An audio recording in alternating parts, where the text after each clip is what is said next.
दोस्तों, आपका स्वागत है हमारे चैनल एनवी नॉवल एक्सप्लोरर में, जहां मिलती हैं आपको रोमांचक कहानियां। दोस्तों, अगर आपको हमारी कहानियां पसंद आ रही हैं तो और कहानियों के लिए चैनल को सब्सक्राइब करना और वीडियो को लाइक करना ना भूलें।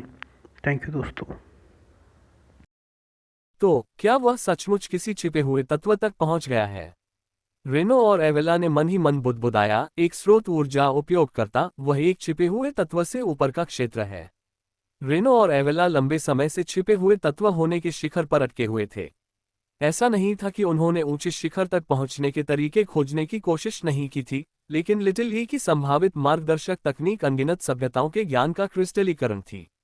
पृथ्वी जैसा पिछड़ा ग्रह इसे अपने आप कैसे समझ सकता था? आज उन्होंने आखिरकार एक खाई से भी ज्यादा विशाल खाई देखी। हजारों महाशक्ति उपयोगकर्ताओं और छिपे हुए तत्वों की एक विशाल टीम एक स्रोत ऊर्जा उपयोगकर्ता के सामने कुछ भी नहीं थी। गुई, क्या तुम ठीक हो? क्या इतनी बड़ी चाल सिर्फ एक बार इस्तेमाल करने के बाद ही थका देने वाली हो जाती है? शिवम ने पूछा। युवा गुरु, निश्चिंत रहो, मैं इस स्तर का आक्रमण 10 बार कर सकता हूँ, गुई ने आत्मविश्वास से कहा। अब वह एक मध्यवर्ती स्रोत ऊर्जा उपयोगकर्ता के स्तर पर था, उन्नत होने से बस एक कदम दूर। नहीं, आप थके हुए हैं। युवा गुरु, मैं सचमुच थका नहीं हूं। यंग मास्टर यहाँ कौन है, आप या मैं? शिवम ने असंतुष्ट होकर कहा। क्या ये गुही सचमुच इतना नासमझ मूर्ख था? क्या वह ये नहीं देख सकता था कि यही वह हिस्सा था जहां उसे साथ खेलना था? अगली बार जब मैं कहूं कि तुम थके हुए हो तो तुम कहना कि तुम थके हुए हो, समझे? शिवम ने सच्चे दिल से कहा। युवा गुरु, मैं सचमुच थोड़ा थका हुआ हूँ, गूंगी ने कहा, हतप्रभ होकर, लेकिन शिवम के अभिनय के साथ खेलना शुरू कर दिया। ये बेहतर है, इसलिए अभी आराम करो, शिवम ने गूंगी के सामने आते हुए कहा। क्या तुम्हें लगता है कि मैंने सिर्फ गूंगी के भरोसे लेडेनिक परिवार में आने की हिम्मत की? शिवम ने रेनो और एवेला से पूछा। क्या ऐसा नहीं है? उन्होंने शिवम की शक्ति का अंदाजा लगाने की बहुत कोशिश की थी, फिर भी दोनों में जमीन आसमान का अंतर था। तुम सचमुच इस युवा गुरु की शक्ति के बारे में कुछ नहीं जानते। शिवम ने उंगली हिलाते हुए कहा। क्या तुम सच में मानते हो कि फैंग परिवार इतनी सी शक्ति के साथ इतने लंबे समय तक पृथ्वी पर अपनी जगह बना सकता है? रेनो और एवेला हैरान थे। क्या फैंग परिवार के पास उनकी जानकारी से ज्यादा कुछ था? ठीक है, मैं तुम्हें दिखाता हूं कि तुम लादेनिक परिवार इतने सालों से किस तरह के परिवार की सेवा करते आ रहे हो, शिवम ने अपनी जेब में हाथ डालते हुए कहा। वह क्या निकाल रहा है? रेनो और एवेला उसके हाथ को गौर से देखने लगे। हालांकि शिवम ने अपनी जेब से एक सीटी निकाली। ये कैसी शक्लें हैं? शिवम ने असंतुष्ट होकर कहा। ये सीटी शुद्ध हीरे से तराशी और पॉलिश की गई है, कोई आम सीटी नहीं। रेनो और एवेला की समझ जवाब दे गई। भले ही यह हीरे की सीटी थी, फिर भी यह सिर्फ एक सीटी थी। इसका फैंग परिवार की विरासत से क्या लेना देना था? अब उन्हें न सिर्फ ये लगा कि शिवम एक फिजूलखर्च और घमंडी युवा स्वामी है, बल्कि शायद थोड़ा विक्षिप्त भी, जो अजीबोगरीब हरकतें कर रहा है। बीप! शिवम ने सीटी बजाई और उसकी बहरा कर देने वाली आवाज हवाई अड्डे के पास के मैदानों में गूंज उठी। बाहर आओ, शिवम ने आदेश दिया। धमाका, धमाका, गूंज जितनी ही तेज आभा एक के बाद एक फूट पड़ी। सैकड़ों आकृतियां रोशनी की एक श्रृंखला से जगमगाती हुई स्वर्ग से देवताओं की तरह उतरी। वे आकाश में तैरते हुए, हवा में उड़ते हुए, ऊर्जाओं की एक चकाचौंध भरी विविधता से घिरे हुए थे, जो एक स्रोत ऊर्जा उपयोगकर्ता की पहचान थी। आओ, मैं तुम्हें फैंग परिवार की मूल शक्ति से परिचित कराता हूँ। 1256 लोग, जो सभी स्रोत ऊर्जा उपयोगकर्ता हैं। 1000 से ज्यादा स्रोत ऊर्जा उपयोगकर्ता। रेनो और एवेला के चेहरे पीले पड़ गए। ये जैसा एक स्रोत ऊर्जा उपयोगकर्ता ही उनके पूरे लेडेनिक परिवार को आसानी से चकनाचूर कर सकता था, इतनी जबरदस्त शक्ति की तो बात ही छोड़िए। पहले से ही स्तब्ध, शिवम ने भावशून्य होकर कहा। रुको मत, बाहर आओ। और भी है। एवेला और रेनो को अचानक अपने चारों ओर अनगिनत आभाओं का आभास हुआ। 1000, 10,000, 1,00,000। ये सब छिपे हुए तत्व हैं। चूंकि वे स्वयं छिपे हुए तत्व हैं, तो वे ऐसी शक्ति का अनुभव कैसे नहीं कर सकते थे? उनके पूरे परिवार के संसाधन समाप्त हो चुके थे और उनके पास केवल 1000 से कुछ ज्यादा छिपे हुए एलिमेंट्स थे, जिनमें से 80% तो बस सबसे निचले शुरुआती स्तर के थे। फिर भी शिवम के अधीन शक्ति उससे 100 गुना ज्यादा थी। इसके अलावा हर छिपे हुए एलिमेंटर का आभामंडल, यहाँ तक कि शुरुआती एलिमेंट्स का भी, उनके परिवार के मध्यवर्ती छिपे हुए एलिमेंट्स से भी कहीं ज्यादा भयानक प्रतिष्ठा का प्रदर्शन करता था। उसी क्षेत्र में फैंग परिवार द्वारा विकसित छिपे हुए एलिमेंट्स निश्चित रूप से 10 गुना ज्यादा शक्तिशाली थे। हा, रेनो अचानक हंस पड़ा, हालांकि उसके हाव भाव अलग ही थे। उसने सोचा कि सैकड़ों सालों की विरासत के बाद लेडिनिक परिवार को कम से कम फैंग परिवार की पीठ तो दिखानी चाहिए, अगर उनसे मुकाबला नहीं भी कर सकता। हालांकि अब उसे एहसास हुआ कि वह कितना नासमझ था। पूरे लेडिनिक परिवार को नष्ट करने के लिए उन्हें केवल एक व्यक्ति की आवश्यकता थी। फैंग परिवार ने एक बार लेडिनिक परिवार को फलने फूलने में मदद की थी, लेकिन वे आसानी से उसका पतन भी कर सकते थे।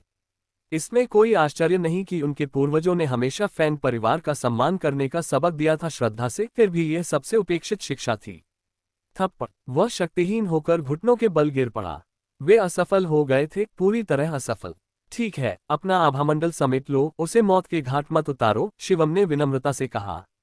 वह रेनो और एवेला के पास गया। 10,000 छिपे हुए तत्वों और 1,000 से ज्यादा स्रोत ऊर्जा उपयोगकर्ताओं के संरक्षण में वे शिवम को जरा भी नुकसान नहीं पहुंचा सकते थे। सच कहूं तो मुझे तुम्हारे लेडिनिक परिवार की बिल्कुल भी परवाह नहीं है। अगर मैं चाहता तो किसी भी समय एक मजबूत परिवार का समर्थन कर सकता था, शिवम ने कहा। अगर तुम फैंग परिवार के प्रति पूरी वफादारी बनाए रखो तो तुम दुनिया में सबसे ऊपर रह सकते हो, कम से कम मेरे अलावा। मुझे विश्वासघात से सबसे ज्यादा नफरत है। सच कहूं तो मुझे तुम दोनों को जिंदा नहीं छोड़ना चाहिए था, लेकिन तुम्हारे पिता इपोल ने मुझसे तुम्हारी जान बख्शने के लिए कहा था।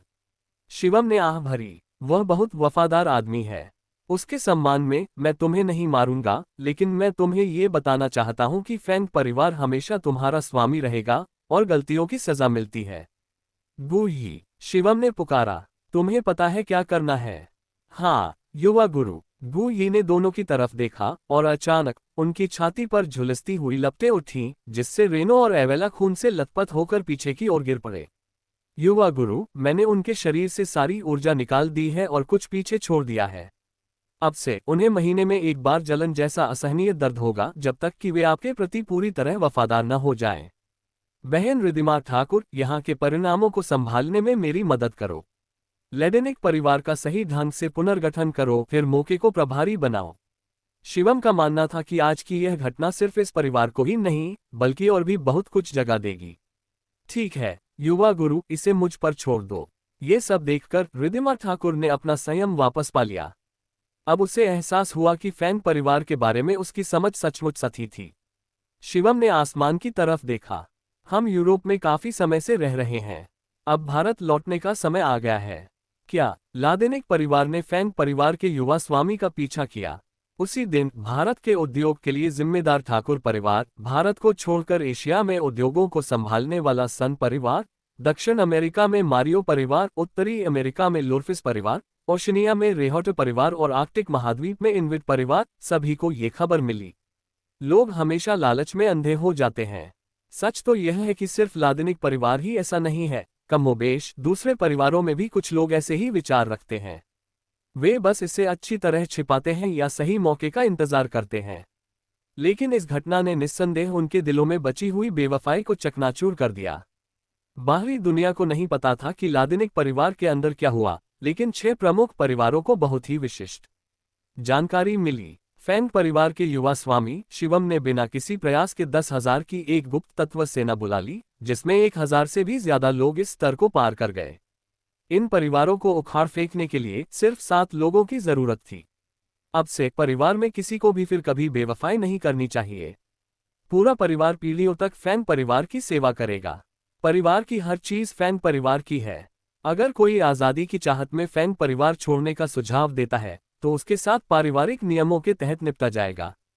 हर कबीले के मुखिया ने सबसे जरूरी पैतृक निर्देश पर फिर से जोर दिया, यह अच्छी तरह समझते हुए कि अगर वे भी कुछ ऐसा ही करते हैं तो लेडिनिक परिवार उनके लिए सबसे अच्छा उदाहरण होगा। रिदिमा ठाकुर आगे की कार्यवाही संभालने के लिए लेडिनिक परिवार के साथ ही रहा, जबकि शिवम लेडिनिक परिवार द्वारा उपलब्ध कराए गए विमान से तुरंत सेलुओं के साम्राज्य वापस चला गया। वह विनोद और अन्य लोगों के साथ जेड टीम के जश्न के भोज में शामिल हुआ, फिर सिस्टम से प्राप्त उनके फाइनल प्रतियोगी का विश्लेषण किया हुआ डेटा उन्हें सौंप दिया। अगले दिन वह सबके साथ भारत लौट आया। ओह, मेरे वतन की हवा अब भी सबसे अच्छी है। 1 महीने तक पूंजीवाद की सड़ी हुई हवा में सांस लेने के बाद शिवम को लगा कि वह लगभग भूल ही गया है कि भारत का निवासी होने का आनंद कैसा होता है। इस यूरोपीय यात्रा में वाकई कई घटनाएं घटी, कुछ रोमांचक, कुछ संतोषजनक। इसकी तुलना में उसके पिछले 20 साल बिल्कुल नीरस लग रहे थे। शिवम, इधर आओ। हवाई अड्डे से बाहर निकलते हुए भीड़ में एक हल्के नीले रंग के कपड़े पहने लड़की ने उत्साह से उसकी ओर हाथ हिलाया। सनाया को आज उसके लौटने की जानकारी थी और वह कुछ देर से यहाँ उसका इंतजार कर रही थी। युवा स्वामी, मैं अब आपको परेशान नहीं करूंगा।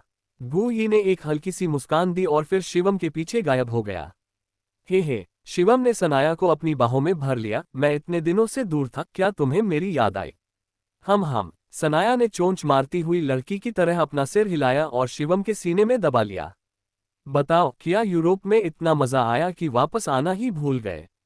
सनाया ने शिवम को धमकी भरे अंदाज में घूरा, मानो अगर उसने सिर हिलाने की हिम्मत की तो वह उसे खा जाएगी।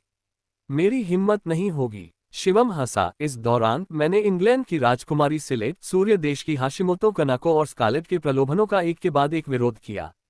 मैंने उन्हें छुआ तक नहीं। क्या तुम जानते हो कि सज्जन क्या होते हैं?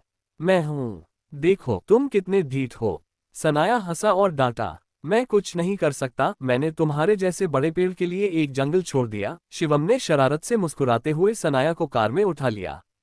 महीनों के दौरान शिवम की पहचान और मानसिकता में धीरे धीरे बदलाव आया, लेकिन वह भूल गया कि उसकी एक और अहम पहचान है, एक छात्र।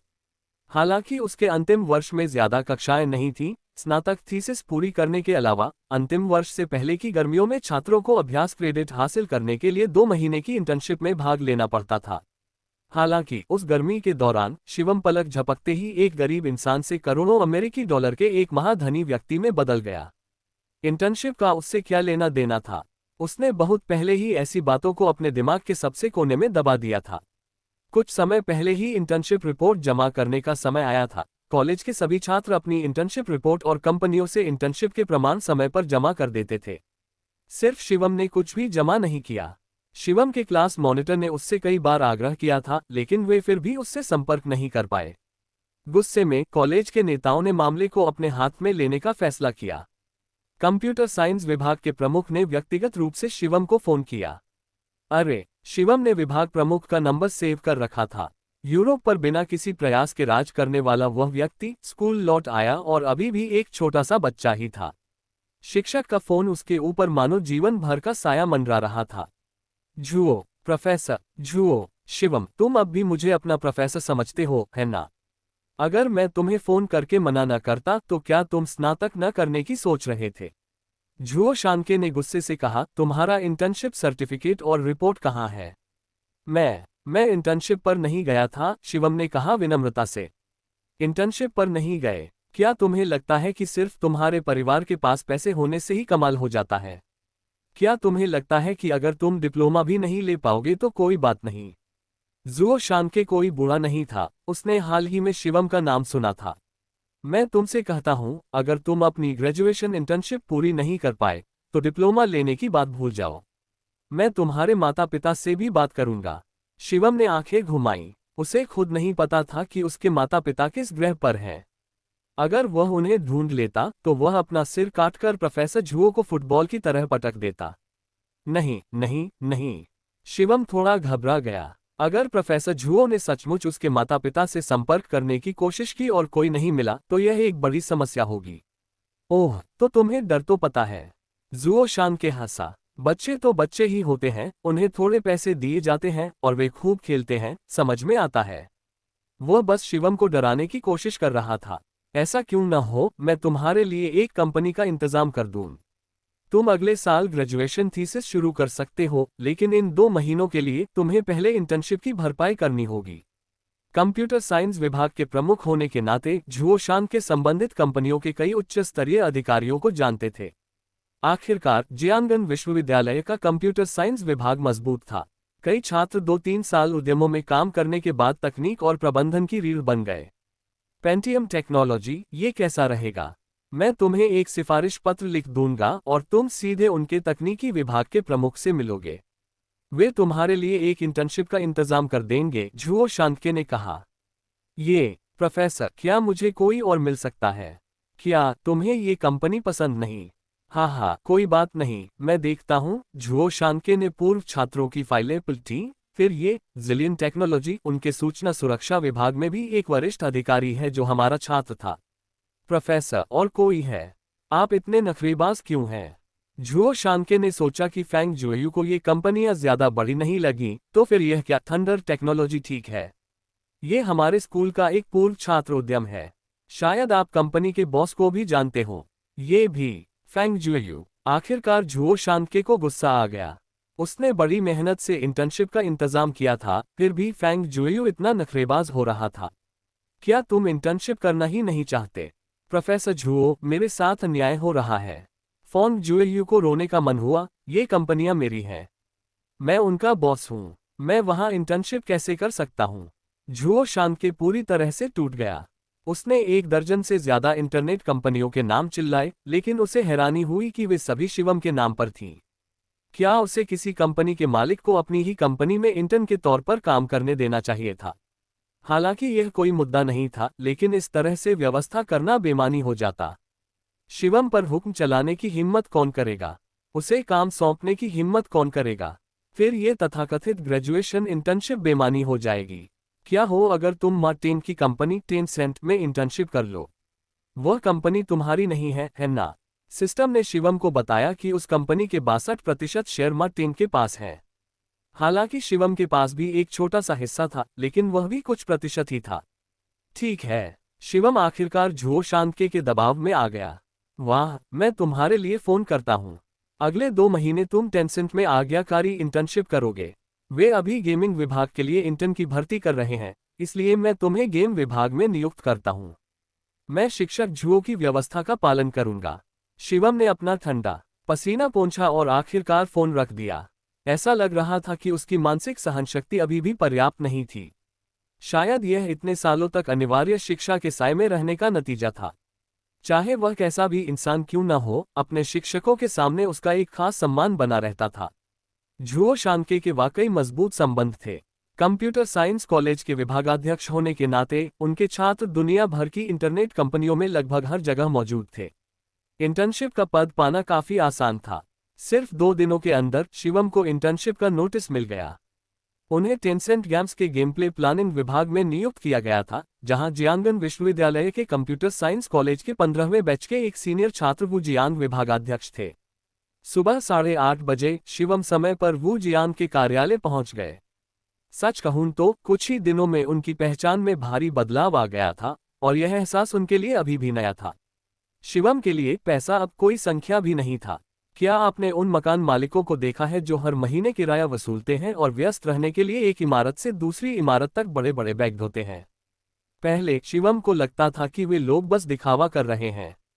इतने पैसे में चैन से खाना पीना और सोना क्यों नहीं? खुद के खिलाफ क्यों जाना? लेकिन अब उन्हें समझ आ गया था कि पैसों से भरी जिंदगी वाकई बोरिंग होती है। नमस्ते सीनियर, मैं इंटर्न शिवम हूँ, रिपोर्ट करने आया हूँ। शिवम ने कार्यालय का दरवाजा खटखटाया। शिवम, हाँ डीन। शिवम को हैरानी हुई जब वो जियांग पागल सा हो गया, अचानक अपना माउस नीचे रखकर उसकी ओर दौड़ा। वाह वाह वाह सीनियर, ये मेरा काम नहीं है। शिवम सहज ही कुछ कदम पीछे हट गया। हाँ, माफ करना, मैं थोड़ा उत्तेजित हो गया था। वू जियांग ने अपनी चेकेट शर्ट पर हाथ रगड़े। दरअसल मैं आपका प्रशंसक हूँ। जब टीचर झुओ ने मुझे उस दिन फोन किया तो मुझे यकीन नहीं हुआ। मुझे लगा कि शायद इसी नाम का कोई और होगा।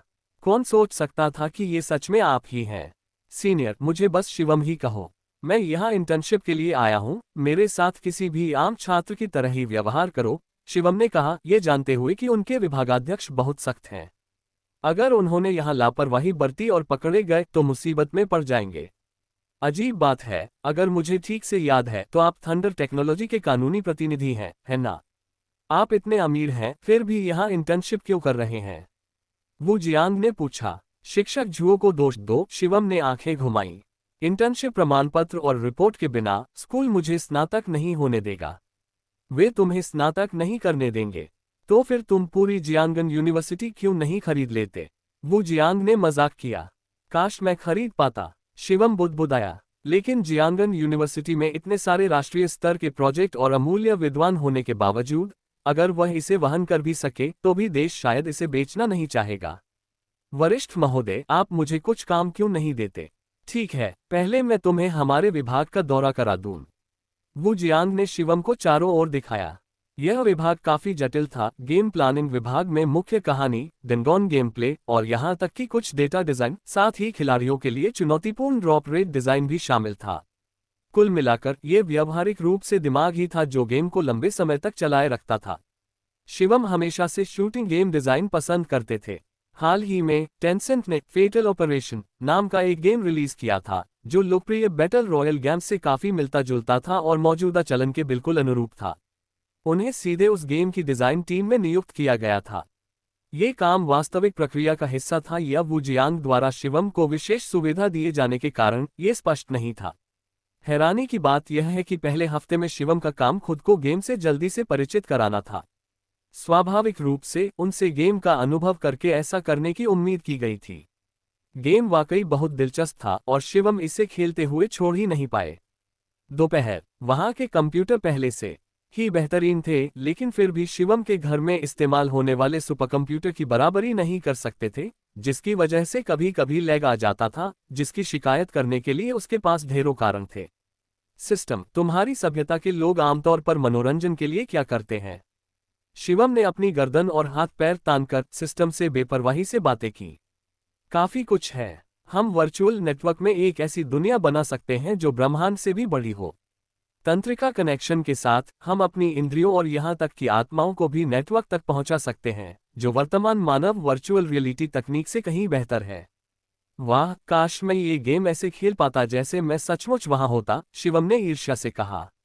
यह मुश्किल नहीं है। हालांकि यह हमारे ग्रह के स्तर से बहुत दूर है, लेकिन पृथ्वी की वर्तमान तकनीक से 80% से ज्यादा शारीरिक संवेदनाओं का अनुकरण संभव है। बस बात यह है कि तकनीक अभी पूरी तरह विकसित नहीं हुई है। सच में, शिवम हैरान था, लेकिन ये तो बहुत ज्यादा पैसा खर्च करने वाला काम है। हालांकि इसमें ज्यादा समय नहीं लगेगा, लेकिन आपके मौजूदा स्तर पर इसे पूरा करने के लिए काफी निवेश की जरूरत होगी। पैसा खर्च करना, शिवम की आंखें चमक उठीं। हम कितने पैसे की बात कर रहे हैं? पैसा खर्च करना मेरा सबसे पसंदीदा शगल है। फिलहाल शिवम के पास अभी भी कई अरब अमेरिकी डॉलर बचे हुए हैं। कहना मुश्किल है। इस तकनीक के लिए एक बहुत ही खास सर्वर बनाने और उसे चलाने के लिए एक सुपर कंप्यूटर की जरूरत होती है, सिस्टम ने अनुमान लगाया।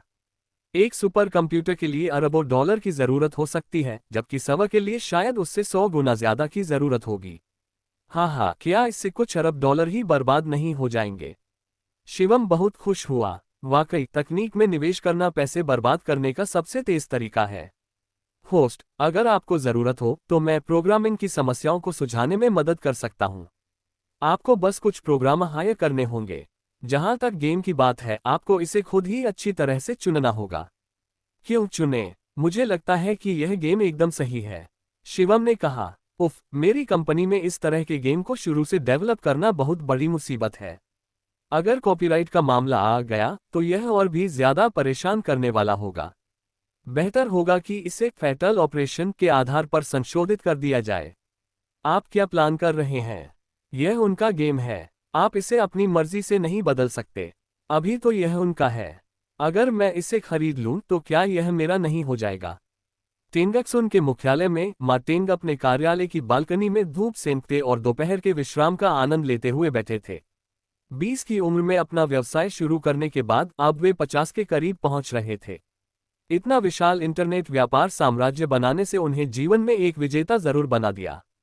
उनका एक सपना था अपनी कंपनी टेंसेंट को विश्व मंच पर लाना और उसे सबसे बड़ी इंटरनेट कंपनी बनाना। हालांकि माइक्रोसॉफ्ट, एप्पल, बनाना और कैशियो जैसी दिग्गज कंपनियों के आगे होने के कारण अंतर्राष्ट्रीय स्तर पर नेतृत्व करना चुनौतीपूर्ण हो गया था। जैसे जैसे उनकी उम्र बढ़ती गई, उनकी महत्वाकांक्षाएं धीरे धीरे कम होती गईं और कंपनी के कई मामलों की जिम्मेदारी उनके उपाध्यक्षों पर आ गई। उन्होंने सेवानिवृत्त होने से पहले कुछ और वर्षों तक अध्यक्ष पद पर स्थिर रहने की योजना बनाई। श्री मा टेंग का सहायक अचानक एक मोटी रिपोर्ट लेकर आया। हाल ही में वह गेम फैटल एक्शन कैसा चल रहा है? मा टेंग ने पूछा। उन्होंने इस गेम में काफी संसाधन लगाए थे, यह मानते हुए कि इससे कंपनी को काफी फायदा होगा। जैसा आपने सोचा था, नतीजे बेहतरीन हैं। ये इस महीने की रिपोर्ट है। सहायक ने दस्तावेज सौंपे। इस तिमाही में टेंगक्सुन का कुल राजस्व 20 अरब रेनमिनबी तक पहुंच गया, जिसमें टेंगक्सुन गैम्स का हिस्सा 70% से ज्यादा था, जो आश्चर्यजनक रूप से 15.2 अरब तक पहुंच गया। मोबाइल गेम्स और कंप्यूटर गेम्स दोनों का आधा आधा हिस्सा रहा और सिर्फ फैटल एक्शन ने ही तिमाही राजस्व में 2.7 अरब डॉलर का योगदान दिया। बुरा नहीं। 3 महीनों तक मासिक राजस्व में 30% से ज्यादा की वृद्धि दर रही और अनुमान लगाया गया था कि यह वृद्धि कई और महीनों तक जारी रह सकती है। अंततः मासिक आय कंपनी को लगभग 2 अरब अमेरिकी डॉलर तक पहुंचा सकती है, जो काफी प्रभावशाली आंकड़ा है। मा टेंग ने पढ़ना जारी रखा। टेंगक्सुन के प्रमुख रोल प्लेइंग गेम्स भी अच्छा प्रदर्शन कर रहे थे।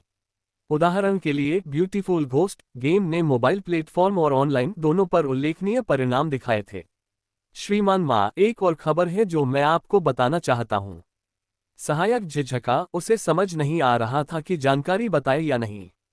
क्या बात है? बोलो, इतना झिझको मत, ये तुम्हारी आदत नहीं है, मा टेंग हंसते हुए बोला।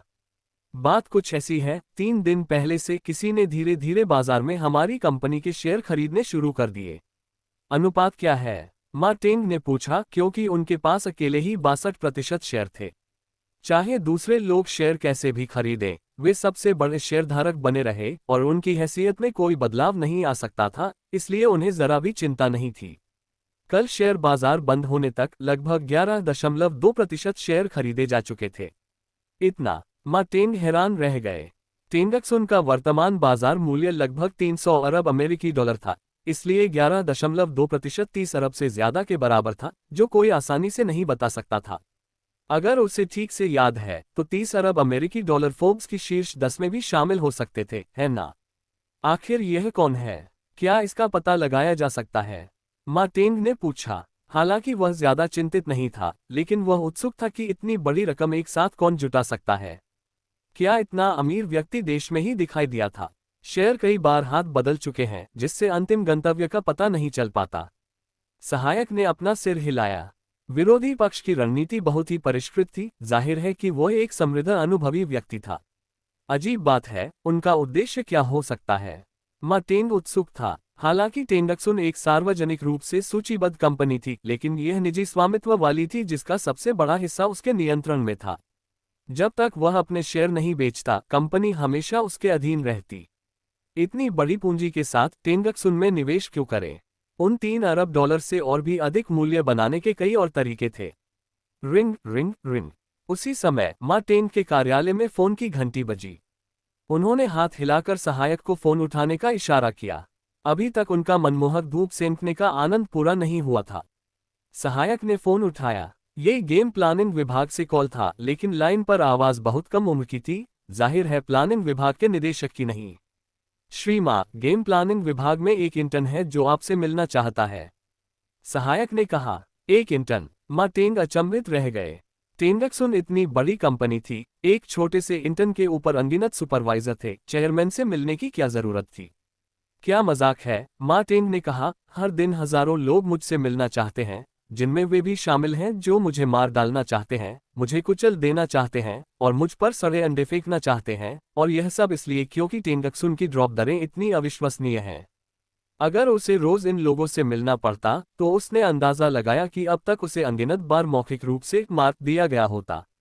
लेकिन मिस्टर मा, उस इंटर्न ने कहा था कि अगर आप उससे नहीं मिलेंगे तो वह हमारे सारे खेल बिगाड़ देगा। पागल, उसे नजरअंदाज करो।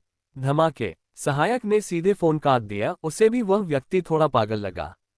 क्या उन्हें सचमुच लगता था कि कोई अनजान इंटर्न टेंगक्सुन के खेल बिगाड़ सकता है? ... धिक्कार है मा टेंग, तुमने मुझसे फोन काटने की हिम्मत की। शिवम ने चुपके से ब्रेक के दौरान विभाग निदेशक के फोन पर एक शरारती मुस्कान के साथ, यकीन नहीं होता मैं तुम्हारे खेल बिगाड़ सकता हूं, है ना? निस्संदेह शिवम ही टेंगक्सुन के शेयर खरीद रहा था। हालांकि 11.2% हिस्सेदारी काफी महत्वपूर्ण लग रही थी, लेकिन कंपनी का नियंत्रण मा टेंग के पास ही था। शिवम की योजना एक बहुत बड़ी परियोजना थी और दूसरे सबसे बड़े शेयरधारक होने के बावजूद यह असंभव था कि मा टेंग खेल में बदलाव के लिए राजी होते। अकेले एक सुपरकंप्यूटर की कीमत अरबों अमेरिकी डॉलर होती, जो पैसे की बर्बादी होती। इसलिए कोई और रास्ता नहीं था। शिवम को अपनी बात कहने के लिए पर्याप्त शेयर हासिल करने थे, इसलिए उसे कुछ चतुर चालें चलनी पड़ी। कई महीनों के हाई प्रोफाइल व्यवहार के बाद शिवम ने ऑनलाइन करोड़ों प्रशंसक बना लिए थे और वे बहुत सक्रिय थे। एक बड़े आदमी से कौन प्रोत्साहित नहीं होगा जो नियमित रूप से हर हफ्ते सैकड़ों या हजारों 10,000 मिस्टर शिवम के लाल लिफाफे बांटता हो। अगर किस्मत उन पर हर बार मेहरबान होती तो काम करने की जरूरत ही नहीं पड़ती। अपने खाली समय में शिवम अपने कई फैन ग्रुप्स में शामिल हो गया था। शुरुआत में उन फैन को उसकी पहचान पर शक था, लेकिन कुछ बड़े लाल लिफाफे मिलने के बाद सबकी चिंताएं तुरंत दूर हो गईं। उसने एक ग्रुप खोला और बिना कुछ कहे 200 मिस्टर शिवम प्रति ग्रुप के 100 लाल लिफाफे भेज दिए। ग्रुप में 2000 सदस्य थे और कुछ ही पलों में सब बाहर निकल आए और सिर्फ 2 सेकंड में सभी 100 लिफाफे खत्म हो गए। वाह डीन, तो आखिरकार तुम्हें अपने अकाउंट का पासवर्ड याद आ गया। हाँ, मुझे एक मिल गया। डीन, मुआ, मैं तुमसे प्यार करता हूँ। दोस्तों, मेरी मदद करो। शिवम ने अपने फोन पर टाइप किया, चिंता मत करो, तुम्हें पैसे मिल जाएंगे। उसकी युद्ध योजना पढ़कर प्रशंसक भड़क उठे। डीन, क्या तुम बॉस माँ से सीधे मुकाबला करने वाले हो? डीन, क्या तुम टेंगक्सुन को हासिल करने की योजना बना रहे हो? तुम जो कर रहे हो उससे ये खेल जल्द ही बर्बाद हो जाएगा। डीन जहां भी जाता है वहां घास का एक तिनका भी नहीं बचता। डिंग शियाओलेई एक अनुभवी रोल प्लेइंग गेम खिलाड़ी थे। सालों पहले जब से टेंसेंट ने स्वॉर्ड सोल वर्ल्ड नाम का ये गेम रिलीज किया था, तब से इसके शानदार ग्राफिक्स, दिलचस्प मैकेनिक्स और शानदार गेमप्ले ने उन्हें मंत्रमुग्ध कर दिया था। दिन रात इवेंट्स में 1 साल तक मेहनत करने के बाद वह गेम के शीर्ष मुफ्त खिलाड़ियों में से एक बन गए थे। उनके सबब पर कई बड़े खर्च करने वाले खिलाड़ी थे जो लंबे समय तक पीके लीडरबोर्ड में शीर्ष पर छाए रहे। हालांकि इन मुफ्त खिलाड़ियों के लिए वेल की यह छोटी संख्या पूरी तरह से स्वीकार्य थी। जब तक उनके उपकरण और कौशल बॉस को मारने और कहानी पूरी करने के लिए पर्याप्त थे, तब तक गेम का अनुभव पहले से ही काफी संतोषजनक था। उस खास दिन वो एक मैप में लेवल अप कर रहे थे। गेम में एक विशेषता थी जहां हर दिन एक निश्चित समय पर प्रत्येक मैप पर एक शक्तिशाली बॉस दिखाई देता था। उन बड़े खर्च करने वालों के लिए इन बॉस को अकेले हराना आसान था, लेकिन उन्हें हराने के लिए एकजुट होना पड़ता था। सौभाग्य से प्रत्येक खिलाड़ी एक बार में केवल एक ही बॉस को चुनौती दे सकता था, इसलिए एक बार बॉस पर एकाधिकार हो जाने के बाद वे अमीर खिलाड़ी उनसे मुकाबला नहीं कर सकते थे। समय लगभग समाप्त हो गया है। पागल शेर राजा पैदा होने वाला है। डिंग शियाओली ने अपनी मित्र सूची में जल्दी से चिल्लाया। ये बॉस वेल्स के लिए ज्यादा दिलचस्प नहीं था, लेकिन उसने काफी अच्छी वस्तुएं और उपकरण गिराए, जिससे यह मुफ्त खिलाड़ियों के बीच सबसे लोकप्रिय बॉस में से एक बन गया। मैं आ रहा हूँ। निर्देशांक बताओ, मेरा इंतजार करो, मुझे जल्दी से मल त्यागने दो, मैं गियर बदलने गोदाम जा रहा हूँ। 5 मिनट से भी कम समय में डिंग शियाओली और उसके दोस्त पागल शेर राजा के स्पॉन पॉइंट पर इकट्ठा हो गए। वे बेहद उत्साहित थे क्योंकि कुछ को एक उपलब्धि खोज पूरी करने के लिए बस इस बॉस को एक बार और मारना था। ये पैदा हुआ। एक खिलाड़ी उत्साह से चिल्लाया। राक्षस के पैदा होने का संकेत देने वाली एक चमक नक्शे को रोशन करने लगी। भाइयों, तैयार हो जाओ। फुफ, बगल से एक तेज रोशनी वाला शॉट मैड लान किंग पर एक जोरदार क्रिटिकल हिट से तुरंत लगा, जिससे उसकी सेहत का 5वां हिस्सा एक ही झटके में खत्म हो गया। वह कौन था? डिंग शियाओली ने तुरंत अपना नजरिया बदला। उनकी आक्रमण शक्ति उस नुकसान का 10वां हिस्सा भी नहीं पहुंचा सकती थी। सब पर सिर्फ शीर्ष खिलाड़ी ही ऐसे वार कर सकते थे, लेकिन उन्हें मैड लान किंग में क्या दिलचस्पी होगी? उनके लिए तो और भी बेहतर बॉस इंतजार कर रहे थे। डिंग शियाओली ने उस खिलाड़ी के नाम पर नजर डाली। मार्टिन कॉल 008 ले लो। क्या बकवास है, ये कैसी चाल है? उस आईडी को देखते ही सबके दिमाग में एक जैसा सवाल कौंध गया। यह एक ऐसी आईडी थी जो पहले कभी नहीं दिखाई दी थी, लेकिन उपकरण और लेवल को देखते हुए ये साफ था कि नाम हाल ही में बदला गया था। फुफ। मार्टिन टेक कॉल 008 के कुछ कौशल बॉस के सिर पर गिरे, जिससे इतना नुकसान हुआ कि पूरी टीम को उसे झेलने में आधा घंटा लग गया। एक दयनीय चीख के साथ मैड लान किंग सुनहरी रोशनी की एक चमक में गायब हो गया और पीछे ढेर सारी चीजें, पैसे और उपकरण छोड़ गया। क्या तुम में से किसी ने यह आईडी पहले देखी है? डिंग शियाओली ने पब्लिक चैट पर कई सवालिया निशान टाइप किए। कभी नहीं देखी। कोई नया उपनाम होगा। इससे लगता है कि उन्होंने कम से कम $10,000 खर्च किए होंगे। उफ, आज यहाँ कुछ नहीं है। मैं अपने कूड़ेदान में वापस जा रहा हूँ, कल मिलते हैं। स्वॉर्ड सोल वर्ल्ड के हर सर्वर में ऐसा ही नज़ारा देखने को मिला। अचानक इन सर्वरों में बड़ी संख्या में उच्च स्तरीय खिलाड़ी उभर आए। जहां भी कोई बॉस होता वे वहां मौजूद होते और हर एक का नाम मार्टिन टेक कॉल XXX होता। रात भर मुफ्त खिलाड़ियों को लेवल अप करने की कोई जगह नहीं मिली, इसलिए वे लॉग आउट हो गए और sword soul world game forum पर जमा हो गए। तभी उन्हें एहसास हुआ कि यह कोई छिटपुट घटनाओं का सिलसिला नहीं था। लगभग हर भीड़भाड़ वाले सर्वर पर ऐसे खिलाड़ियों की बाढ़ आ गई। उन्होंने वाइल्ड लेवलिंग मैप्स पर कब्जा कर लिया, सभी बॉस और इंस्टेंस पर एकाधिकार कर लिया, जिससे दूसरों के लिए गेम में भाग लेना लगभग नामुमकिन हो गया। वाह, इन लोगों की आईडी साफ तौर पर सीओमा को उकसाने वाली है। ये कौन सा गेमिंग गिल्ड है? क्या मैं इसमें शामिल हो सकता हूँ? ऊपर वाले व्यक्ति, ये साफ तौर पर संगठित और अनुशासित व्यवहार है। उन खिलाड़ियों के उपकरण हजारों में होने चाहिए, इसलिए कोई आश्चर्य नहीं कि आज बाजार का उच्च स्तरीय गियर साफ हो गया और वे सभी प्रीमियम खाते खरीद लिए गए। पॉपकॉर्न खा रहा हूँ। सीओ माँ अपना फोन उठाए। सीओ माँ कृपया अपना फोन उठाए। अगर ऐसा ही चलता रहा तो गेम खेलने लायक नहीं रहेगा। पूरे 3 दिनों तक उच्च स्तरीय खिलाड़ियों के समूह ने विभिन्न क्षेत्रों में डेरा डाला और मानो एक समझौते पर पहुंच गए हों। उनकी भागीदारी के कारण बड़ी संख्या में खिलाड़ियों का गेमिंग अनुभव कम हो गया और फोरम में गेम छोड़ने के आह्वान तेजी से बढ़ रहे थे। किसी ने अनुमान लगाया कि यह आईडी कम से कम 875 नंबर तक देखी गई थी, जिसका मतलब था कि इस टीम को इकट्ठा करने के लिए इस गेम में कम से कम 1 अरब खर्च किए गए थे। अगर यह किसी धनी गिल्ड की सामूहिक कार्रवाई होती तो समझ में आता, लेकिन गेम आईडी शायद एक व्यक्ति की संगठित कार्रवाई थी। सिर्फ माँ को फोन कॉल का जवाब देने के लिए एक गेम में 1 अरब खर्च करना, ये कैसा खेल था? क्या यह अविश्वसनीय खर्च है? शुरू में खेल विभाग ने इसे गंभीरता से नहीं लिया, लेकिन 2 दिन बाद उन्होंने देखा कि स्वॉर्ड सोल वर्ल्ड में ऑनलाइन खिलाड़ियों की संख्या में 30% की भारी गिरावट आई है, यहां तक कि कई बड़े खर्च करने वाले खिलाड़ी भी खेल छोड़ रहे हैं। इसका क्या मतलब था? इसका मतलब था कि खेल जल्द ही अपने अंत की ओर बढ़ रहा था। ये खबर तुरंत मार्टिन तक पहुंच गई। अब पूरा खेल शिकायतों से भर गया था। कई खिलाड़ियों ने कहा कि अगर वे गेमिंग अनुभव को नियंत्रित नहीं कर सकते तो वे इसे छोड़ देंगे। ये जानना जरूरी था कि यह खेल टाइम कार्ड पर आधारित था, इसलिए मोबाइल गेम्स के विपरीत, जहां राजस्व मुख्य रूप से बड़े खर्च करने वालों से आता था, ये मुफ्त खिलाड़ी अभी भी खेल की आय का एक हिस्सा थे। अगर वे खिलाड़ी चले जाते तो निस्संदेह ये खेल के लिए एक बड़ा झटका होता। इस समय फोरम पर एक और पोस्ट दिखाई दी। मार्टिन कॉल 1111 लें, टेंसेंट गेम्स की एनहांसमेंट दरों पर एक चौंकाने वाली नजर। आधिकारिक बयान, स्वॉर्ड सोल वर्ल्ड के लिए जोड़ 10 एनहांसमेंट सफलता दर 3% है। फिर भी आज मैंने 20,000 एनहांसमेंट स्क्रॉल इस्तेमाल किए और सफलता दर केवल 0.97% थी। इस पोस्ट के नीचे एनहांसमेंट वीडियो और स्क्रीनशॉट थे। अगर 10 या 100 बार एनहांसमेंट करने से यादृच्छिकता की गुंजाइश रहती है, तो 20,000 बार एनहांसमेंट करने से लगभग निश्चित रूप से यह साबित हो गया कि सफलता दर 3% से कोसों दूर थी और इसमें बहुत हेरफेर भी था। धिक्कार है, बॉस माँ, आप बहुत चालाक हैं। कोई आश्चर्य नहीं कि मैंने बार बार असफल होने में इतना पैसा खर्च किया। मुझे लगा कि मेरे अंदर अफ्रीकी खून है।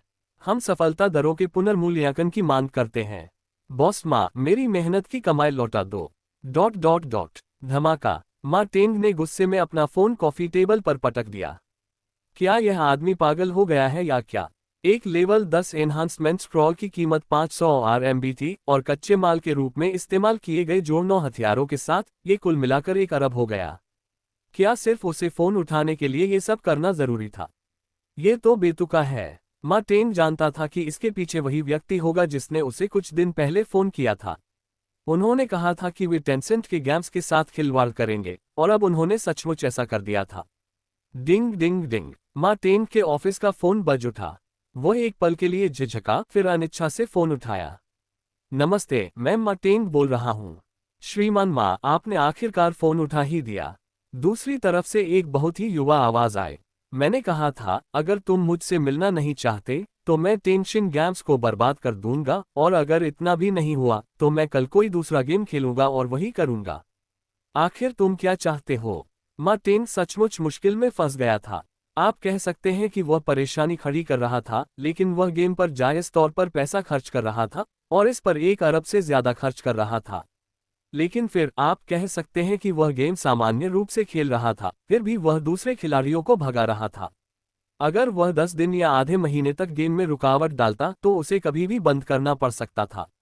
क्या मैंने कुछ दिन पहले नहीं कहा था? मुझे मिस्टर मा से एक बिजनेस डील पर बात करनी है, लेकिन आपने मुझे मौका नहीं दिया, इसलिए मुझे ये रास्ता अपनाना पड़ा। पैसे उड़ाना ही तुम्हारा तरीका है। मार्टिन लगभग दहाड़ उठे।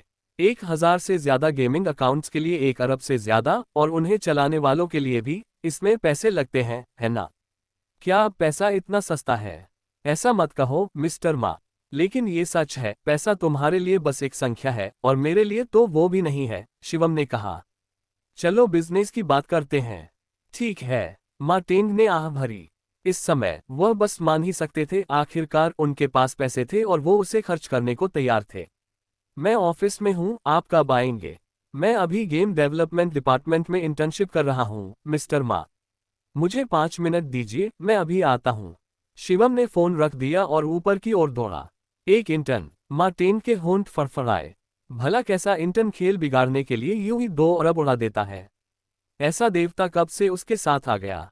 खट खट खट। शिवम ने मार्टिन के ऑफिस का दरवाजा खटखटाया। मिस्टर मा, क्या मैं अंदर आ सकता हूँ? अंदर आ जाए। मार्टिन भी उत्सुक था कि यह नौजवान उसे ढूंढने इतनी दूर क्यों गया। शुक्रिया। शिवम ने दरवाजा खोला और अंदर चला गया। मार्टिन अपनी मेज पर बैठ गया। शिवम को देखकर, उसकी जवानी देखकर मार्टिन चौंक गया, लेकिन गौर से देखने पर यह चेहरा कुछ जाना पहचाना सा लगा। मिस्टर मा, मैं लंबे समय से आपके नाम की प्रशंसा करता रहा हूं, शिवम ने विनम्रता से कहा। मैं तुम्हारे टेंशन गेम खेलते हुए बड़ा हुआ हूं। अब आखिरकार मुझे तुमसे मिलने का मौका मिला है। अरे वैसे मेरा नाम शिवम है, तुमने मेरे बारे में सुना होगा। तो ये तुम हो? मार्टिन को आखिरकार समझ आया कि उसे यह चेहरा क्यों जाना पहचाना लगा। ये वही युवक था जो हाल ही में वीबो पर अक्सर दिखाई दे रहा था। अब उसकी शोहरत विनोद जितनी हो गई थी। अमीर, तेज तर्रार, ये उसकी खूबियां थीं। शुरू में मार्टिन ने शिवम पर ज्यादा ध्यान नहीं दिया था। आखिरकार बच्चा तो बच्चा ही होता है, परिवार के संसाधनों पर निर्भर रहता है, ठीक वैसे ही जैसे उसने विनोद को कभी गंभीरता से नहीं लिया था। शायद सिर्फ विनोद के पिता वांग लिन ही उसका सम्मान अर्जित कर सकते थे। लेकिन जब से शिवम द्वारा 30 अरब अमेरिकी डॉलर दान करने की घटना सामने आई, मार्टिन ने अब इस तरह सोचना बंद कर दिया। वह भी इतनी बड़ी रकम दान नहीं कर सकता था। वह हमेशा से इस युवक शिवम से मिलने के लिए उत्सुक था, लेकिन उसने कभी नहीं सोचा था कि वे इस तरह मिलेंगे। मिस्टर शिवम, आपका नाम भी बहुत मशहूर है। मार्टिन अपनी सीट से उठ खड़ा हुआ। श्रीमान मा से मिलना आसान नहीं है, शिवम ने मजाक में कहा। मार्टिन ने मन ही मन शिवम को 1000 बार कोसा। तुम इतने रुतबे वाले इंसान हो, मुझसे मिलना चाहते हो? क्या अपने असिस्टेंट से अपॉइंटमेंट लेने में तुम्हें जान से हाथ धोना पड़ेगा? अगर मुझे पता होता कि तुम ही हो, तो मैं तुमसे पहले ही मिल लेता। मिस्टर शिवम, तुम ही तो थे जिन्होंने हमारे टेंशन के 11.2% शेयर खरीदे थे, है ना? मार्टिन ने मन ही मन जवाब का अंदाजा लगा लिया था। हाँ, मैं ही था, शिवम ने बिना किसी हिचकिचाहट के स्वीकार किया। वह मार्टिन के हाथों में मौजूद शेयरों पर निशाना साध रहा था और उसे कुछ भी छिपाने की जरूरत नहीं थी। बस, मिस्टर शिवम, मुझे समझ नहीं आ रहा कि आप ये शेयर क्यों खरीद रहे हैं। आपका मकसद क्या है? मार्टिन ने उत्सुकता से पूछा। मिस्टर शिवम, आपने 30 अरब अमेरिकी डॉलर दान किए थे, और अब इन शेयरों को खरीदने में 30 अरब डॉलर और लगेंगे। आपकी संपत्ति तो इससे कहीं ज्यादा होगी, है ना? इतनी पूंजी से तो आप आसानी से अपनी इंटरनेट कंपनी बना सकते हैं। टेंगक्सिन को क्यों परेशान कर रहे हैं? कंपनी शुरू करना बहुत झंझट भरा काम है। शिवम ने हाथ हिलाया। पंजीकरण, मुख्यालय बनाना, कर्मचारियों की भर्ती, इसमें बहुत समय लगता है। अच्छा, ओह, मैं अभी टेंगक्सिन के गेम डेवलपमेंट विभाग में इंटर्नशिप कर रहा हूँ। शिवम ने कहा। आपका गेम फैटल रिदम बहुत अच्छा है, लेकिन मुझे लगता है कि इसमें कुछ कमी है। इसलिए मैंने सोचा कि अगर मैं टेंगक्सिन खरीद लूं तो गेम मेरा हो जाएगा और मैं इसे अपनी मर्जी से बदल सकता हूं। धिक्कार है। मार्टिन के होंठ जोर से फड़कने लगे। सिर्फ इसलिए कि तुम एक गेम को नया रूप देना चाहते हो, तुम मेरी पूरी कंपनी खरीदने की सोच रहे हो? क्या तुम्हारे पास खर्च करने के लिए बहुत ज्यादा पैसे हैं? मार्टिन ने यह बात जोर से तो नहीं कही, लेकिन मन ही मन शिवम को हजारों बार कोसा। इस तरह का काम उसकी कल्पना से परे था, उसकी समझ के परे। इतनी बड़ी रकम से तुम 10 ऐसे ही गेम बना सकते थे। जिद क्यों कर रहे हो? टेंडक्सन के शेयर हासिल करने के लिए। लेकिन शिवम के पिछले कारनामों को देखते हुए हेलीकॉप्टर से कारें उड़ाना, विनोद पर पैसे फेंकना, फायर फाइटर की कुल्हाड़ियों से कारें तोड़ना, अमीर महिलाओं द्वारा वित्तपोषित छोटी ऑनलाइन हस्तियों को मानसिक संस्थानों में भेजना, वह क्या नहीं कर सकता था। वह न केवल एक मूर्ख था बल्कि अकल्पनीय धन संपत्ति वाला मूर्ख भी था। ऐसा हास्यास्पद कारण उसके लिए बिल्कुल उचित लग रहा था। मिस्टर शिवम, अगर आपकी इस खेल में रुचि है तो हम इस पर पूरी तरह से सहयोग कर सकते हैं। शिवम की अथाह वित्तीय शक्ति के विचार से मां टेंग घबरा गया। शायद वह सचमुच टेंडक्सन को खरीदने के लिए एक बड़ी रकम खर्च कर सकता था। नहीं नहीं श्रीमान मां, इस खेल के लिए मेरी आकांक्षाएं इतनी सरल नहीं हैं। अगर मैं कंपनी का नियंत्रण हासिल नहीं कर पाया तो रीडिजाइन योजना को लागू करना मुश्किल होगा, शिवम ने स्पष्ट रूप से कहा। मैं आपके 25% शेयर हासिल करना चाहता हूं मिस्टर मा। क्या आप मुझे ये शेयर बेचने को तैयार हैं?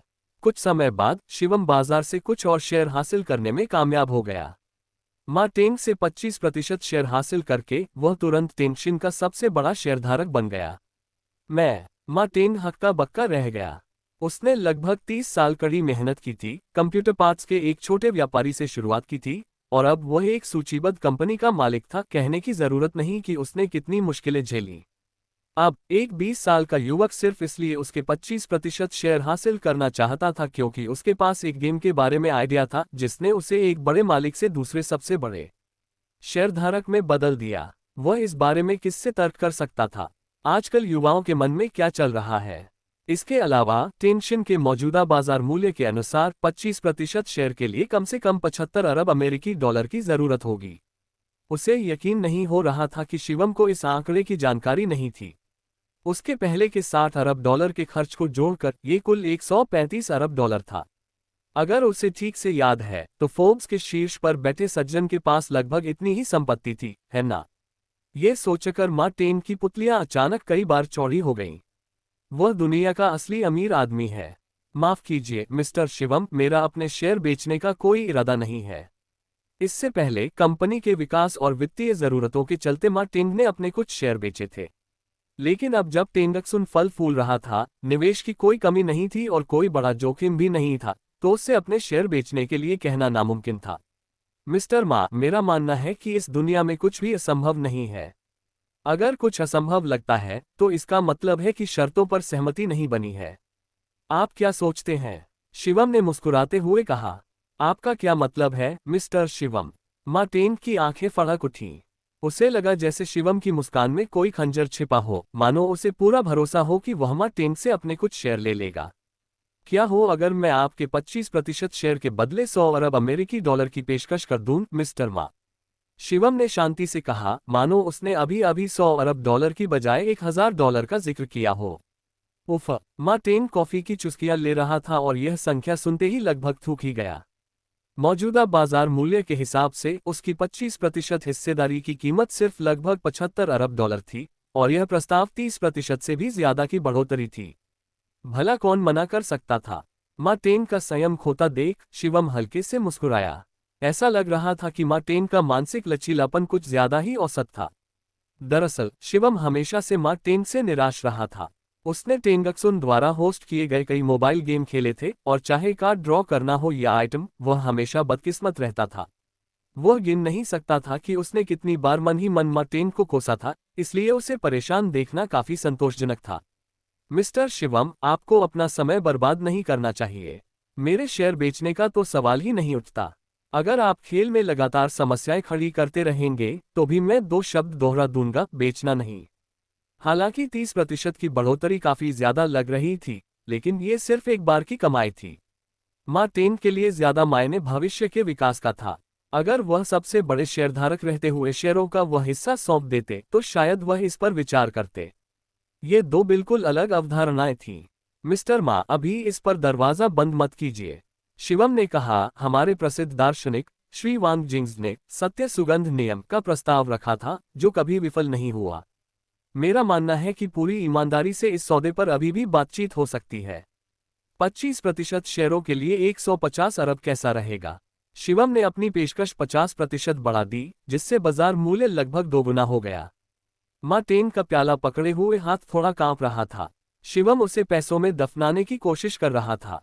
दुनिया के सबसे अमीर लोग भी 150 अरब अमेरिकी डॉलर इकट्ठा नहीं कर पाएंगे। उसके पास इतना पैसा कैसे हो सकता था? ये कारोबार अरबों में था, न कि हजारों में। क्या वह इतना ज्यादा नहीं हो सकता था? लगता है मिस्टर मा इस पर विचार कर रहे हैं। मार्टिन के बदलते हाव भाव देखकर शिवम को एहसास हुआ कि उसकी कीमत का असर हुआ है। 150 अरब डॉलर का प्रस्ताव मार्टिन को रातों रात दुनिया का सबसे अमीर व्यक्ति बनाने के लिए काफी था, एक ऐसा प्रलोभन जो लगभग लाजवाब था। मिस्टर शिवम, ये तो ठीक नहीं है। मार्टिन की आंखों में आंसू आ गए। उस कीमत का आकर्षण बहुत ज्यादा था। अगर वह टेंगक्सुन को चलाता भी रहे तो भी उसे इतनी दौलत कमाने में रिटायरमेंट तक का समय लग जाएगा। लेकिन टेंगक्सुन वह साम्राज्य था जिसे उसने अपनी जिंदगी की मेहनत से बनाया था। उसे सौंपना असहनीय रूप से अनुचित लगा। ये कैसा रहेगा? एक आखिरी प्रस्ताव, 200 अरब अमेरिकी डॉलर। शिवम को पता था कि मार्टिन डगमगाने लगा है। यही सही समय था जोरदार प्रहार करने का। उसे इस बात की परवाह नहीं थी कि वह कितना खर्च करता है या उसे कब मुनाफा मिलेगा। वह तो बस जल्दी से वो 300 अरब डॉलर खर्च करना चाहता था। मिस्टर शिवम, सच कहूं तो मेरे शेयरों से तुम्हें क्या चाहिए? मुझे नहीं लगता कि तुम सिर्फ एक खेल के पीछे पड़े हो। मार्टिन ने जोर से हंसते हुए सोचा, क्या शिवम को उसकी कंपनी में असीम संभावनाएं नजर आती हैं और वह उसमें हिस्सेदारी चाहता है? क्या 200 अरब डॉलर लगाना वाकई इसके लायक था? मुझे तुम्हारी कंपनी में कोई दिलचस्पी नहीं है, शिवम ने हाथ हिलाया। सच कहूं तो मुझे भी पैसा कमाने में कोई दिलचस्पी नहीं है। मैं बस उसे खर्च करना चाहता हूं और गेम खेलना चाहता हूं, बस, और कुछ नहीं। मार्टिन के माथे पर पसीने की बूंदें उभर आईं। ये बात इतनी जानी पहचानी क्यों लग रही थी? क्या ई कॉमर्स दिग्गज मां ने भी कभी ऐसा ही कुछ नहीं कहा था? लेकिन सिर्फ पैसा खर्च करने की चाहत रखने का क्या मतलब है? उसने सुना था कि लोग हजारों, यहां तक कि लाखों, किसी खेल में लगाते हैं, लेकिन कभी 200 अरब नहीं। मुझे अमीर लोगों से नफरत है। मार्टिन ने माना कि कीमत इतनी ज्यादा आकर्षक थी कि मना करना मुश्किल था, वरना उसकी रातों की नींद उड़ जाती। आप अपने शेयर मुझे बेच सकते हैं, लेकिन मैं कंपनी के विकास का निर्देशन और सभी बड़े फैसले लेना जारी रखना चाहता हूं। क्या आप इस पर सहमत हो सकते हैं, मिस्टर शिवम? चूंकि शिवम अपने इरादों के बारे में खुलकर बता चुका था, मार्टिन को लगा कि उसे प्रबंधकीय पक्ष में ज्यादा दिलचस्पी नहीं होगी।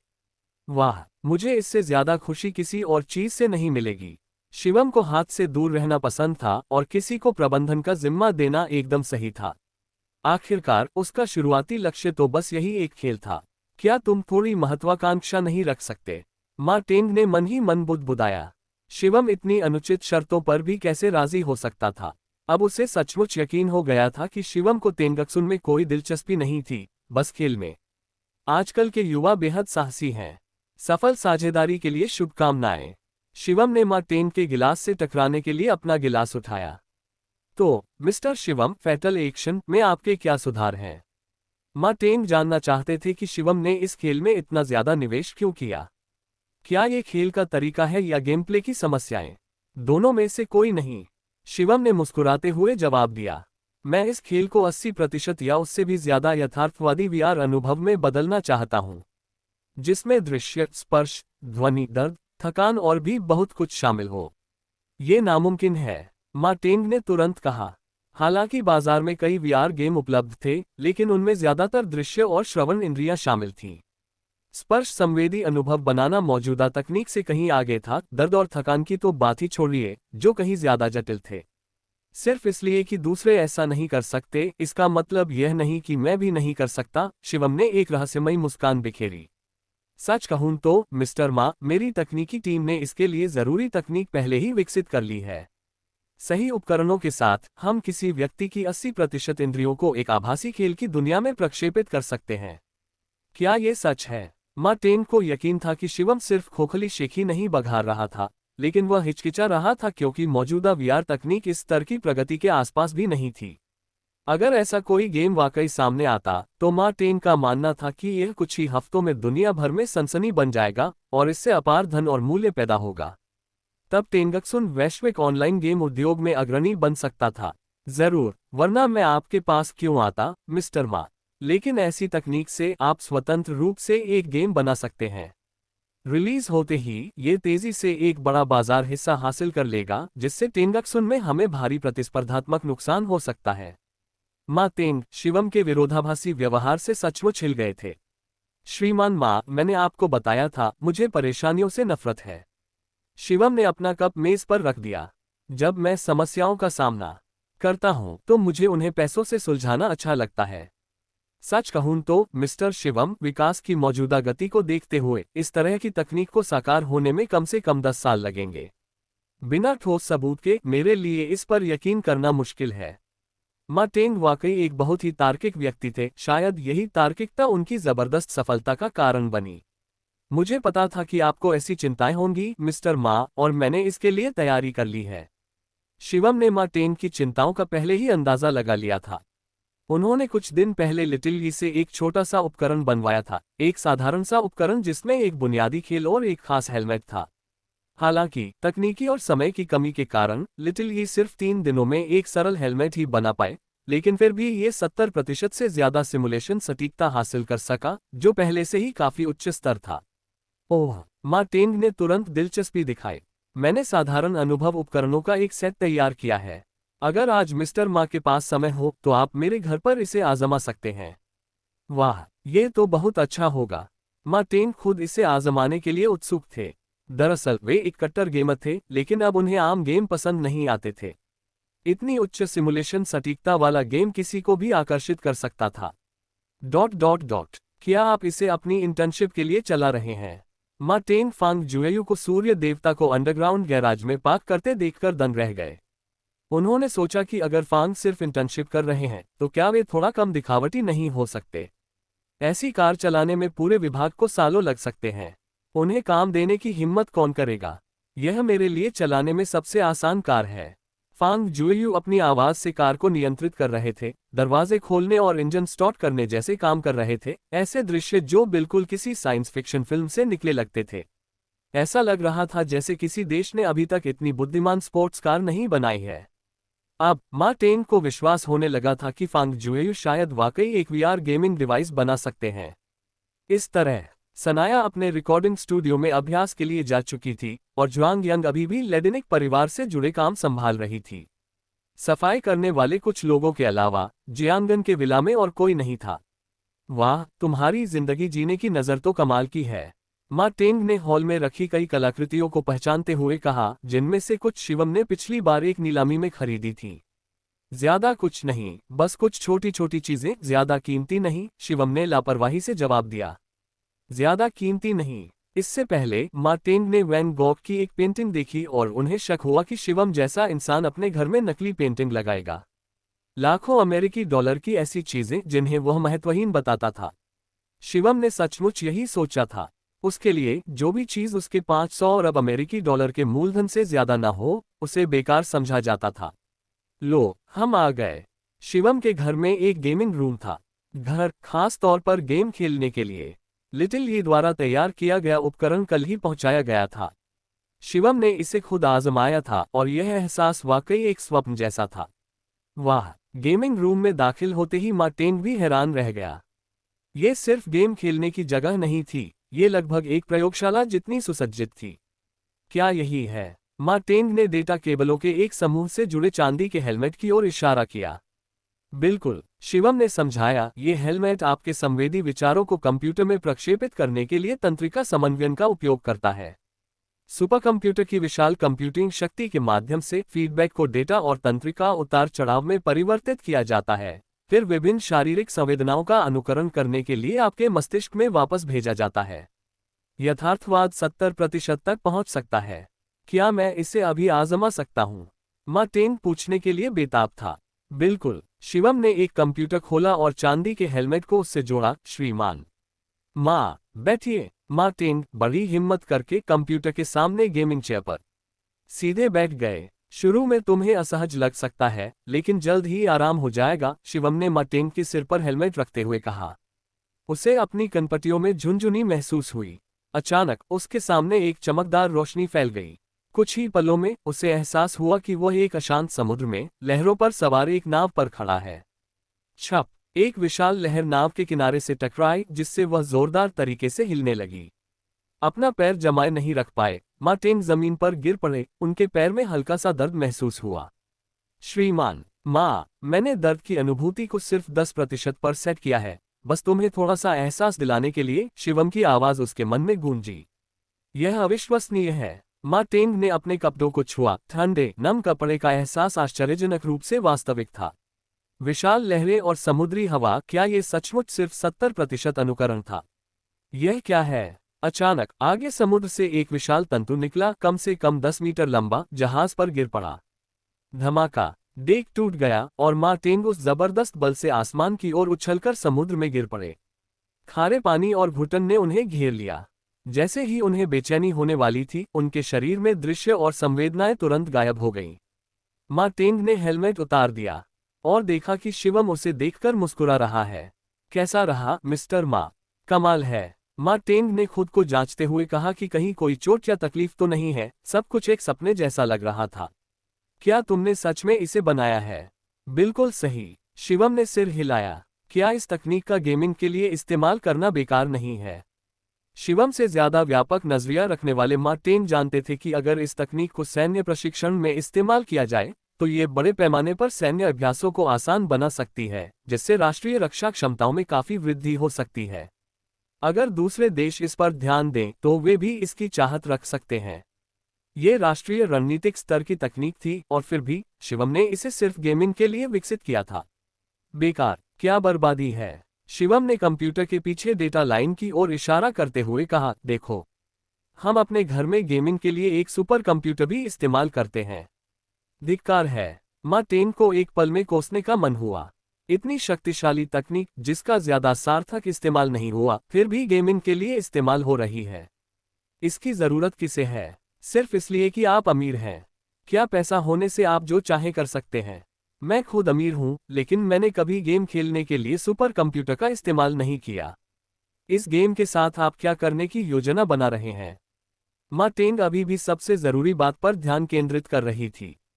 सिंगल प्लेयर के लिए सिस्टम की जरूरतें इतनी ज्यादा नहीं होती, लेकिन एक बड़े पैमाने पर ऑनलाइन गेम बनाने के लिए, डेटा सपोर्ट के लिए बड़े पैमाने पर विशेष सर्वर और सुपर कंप्यूटर की जरूरत होती है।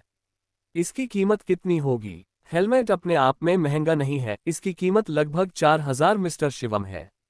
एक सुपर कंप्यूटर की निर्माण लागत लगभग 1.5 अरब अमेरिकी डॉलर है। मेरे पास इसके लिए चैनल हैं, इसलिए आपको चिंता करने की जरूरत नहीं है। जहां तक विशेष सर्वर की बात है, वे थोड़े महंगे हो सकते हैं। 10 अरब? माँ टेंग ने हिचकिचाते हुए पूछा। अगर इसे 500,000 से ज्यादा खिलाड़ियों को समायोजित करना है तो इसके लिए लगभग 150 अरब अमेरिकी डॉलर की जरूरत होगी। माँ टेंग ने गहरी सांस ली। तकनीकी रूप से निवेश वाकई बहुत बड़ा था। चिंता मत करो, मैं खर्च उठा रहा हूँ। शिवम ने अपनी छाती थपथपाई। लेकिन मिस्टर मा, सर्वर लगाने में बहुत मेहनत और नियमित रखरखाव का काम लगता है। ये काम आपके हाथ में है, आप बहुत सारा पैसा गंवा देंगे।